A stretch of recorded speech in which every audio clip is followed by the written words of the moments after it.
Welcome back, my tantalizing owls. It's time once again, and I've been eagerly waiting for this moment with you. So, grab your favorite drink, let its warmth flow through you, and get ready for a journey deep into a world where passion blurs the line between pleasure and pain. Feel every forbidden touch, every stolen kiss, and the ache of denied desires. But before we begin, don't forget to hit that like button, share, and subscribe, because what's coming will leave you breathless. This one is titled The Duke's Burning Desire. Chapter 1. The Allure of Youth. The grand ballroom shimmered with light, the glittering chandeliers casting a warm glow over the sea of nobility. Lady Evangeline Harper, in her debut season, was the epitome of grace. Her dress clung to her delicate figure, her youthful beauty drawing the attention of every man in the room.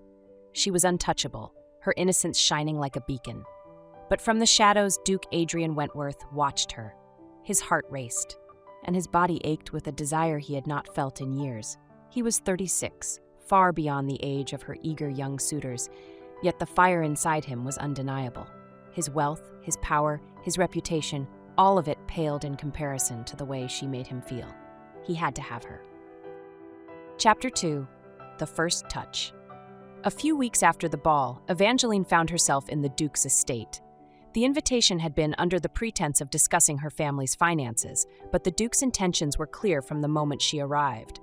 He led her to his study, the warmth of the fire crackling in the hearth contrasting with the chill in the air. She felt the weight of his gaze, heavy with unspoken words. "Lady Evangeline," he said, his voice low and thick with longing, "you must know why I asked you here." Evangeline's breath caught in her throat. "Your Grace, Before she could finish, he was upon her, his hand brushing the soft skin of her cheek. The touch sent a jolt through her, and her body betrayed her with a shiver. "You are exquisite," he whispered, his lips hovering dangerously close to hers, "and you will be mine." But just as his lips brushed hers, she pushed him away. "No," she gasped, her heart racing. "I cannot." He stepped back, the frustration evident in his eyes, yet the fire between them burned brighter. "You feel it, don't you? The pull between us. Don't fight it." Evangeline turned away, her hands trembling. "I won't give in to it." Chapter 3. The Duke's Fire. Despite her constant rejections, Adrian was relentless. His desire for her only grew stronger with each refusal. It was as though every no fueled the fire in his chest, making him more determined to possess her. One evening, he found her alone in the garden. The moonlight bathed her in a soft glow, making her look almost ethereal. He could no longer control himself. He moved swiftly, pinning her against the stone wall, his lips crashing onto hers before she could protest. The kiss was electric, a surge of heat that left her breathless. For a moment, she surrendered, her body responding to the intensity of his touch. His hands roamed over her waist, pulling her closer, deepening the kiss until they were both gasping for air.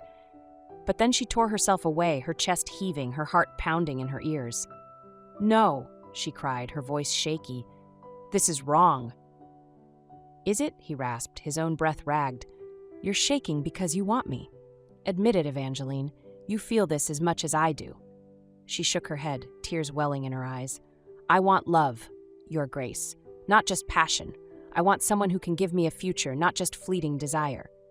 But deep down, Evangeline knew she longed for someone younger. She feared what people would say if she accepted a man as old as him. Chapter 4. Temptation and Rejection. The Duke's pursuit of her grew increasingly bold.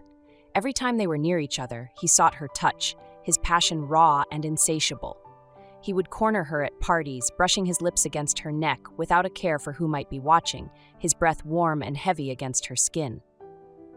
"Let me show you what it is to be truly desired," he whispered in her ear during one such encounter, his hand slipping around her waist. Pulling her flush against him, she could feel the heat of his body, the power in his touch. Her heart raced, her breath quickened, but still she pushed him away. "You have to stop this," she said, her voice shaky even as her pulse betrayed her, beating erratically. "Why?" he growled softly, his fingers tracing the curve of her jaw. "You can't deny how you feel when I'm near." "I won't," she whispered, stepping back. Her lips felt swollen from his near kisses, her body humming with the tension he created in her. But she wouldn't give in, no matter how much she wanted to. She was saving herself for someone younger, someone who could love her, not simply desire her. With that, Evangeline stepped away from Adrian and took Samuel's hand, the man whose love she had longed for. As they danced, she smiled at Samuel, her eyes filled with a deep, aching desire. Adrian clenched his jaw, jealousy burning across his face. "Why won't she look at me like that?" he thought bitterly, as he turned and strode toward the door. Chapter 5. The Warning. Duke Wentworth was not a man to take defeat lightly. With each passing day, his jealousy grew as younger men Evangeline preferred, tried to win her favor. One night, after she danced with the dashing Viscount Samuel at yet another ball, the Duke confronted her. "If you think a boy like him can satisfy you," he hissed, pulling her into the shadows, "you're sorely mistaken." His hands gripped her waist tightly, his lips brushing dangerously close to her ear. "I could make you feel things he never could." Her knees weakened at his words, but she straightened herself, summoning every ounce of strength to push him away. "I don't want that, Your Grace. I want love." "Then you are a fool," he spat, though his eyes burned with that same unrelenting passion. And with that, Adrian lowered his hand to his side and walked away, leaving her standing there alone and confused. Chapter 6. Years of waiting. Years passed. Evangeline remained hopeful that she would find the love she had longed for. But one by one, the young men she had once danced with married other women. Samuel, the one she had set her heart on, found a bride. As the seasons turned, her beauty began to fade, and the suitors stopped coming. Throughout those years, Duke Wentworth's desire for her never wavered. Whenever they crossed paths, his eyes still lingered on her with the same smoldering intensity, his body still yearning for hers. But as time wore on, his patience thinned. Chapter 7. The Final Rejection. At last, desperate and with no prospects left, Evangeline went to him. She found him in his study, seated by the fire, a glass of brandy in his hand. The flickering flames cast shadows across his face, but there was no warmth in his gaze when he looked at her. I've come to accept your offer," she said, her voice trembling. She was no longer the youthful beauty she had once been, and the years of loneliness had weighed heavily on her. The Duke raised an eyebrow, setting his glass down with a slow, deliberate motion. "My offer?" he repeated, his tone sharp. She nodded, stepping closer. "I know I've refused you before, but I see now you were right. But he stood abruptly, cutting her off with a wave of his hand. "That was years ago, Evangeline," he said coldly, "and now I no longer want you." Her heart sank. "But you—" "Yes, I wanted you," he corrected, his voice hard. "For years, I burned for you. I would have given you everything. Evangeline, it's sad you couldn't see that I was ready to give you all of it. Wealth, a title as my wife, and most of all my heart.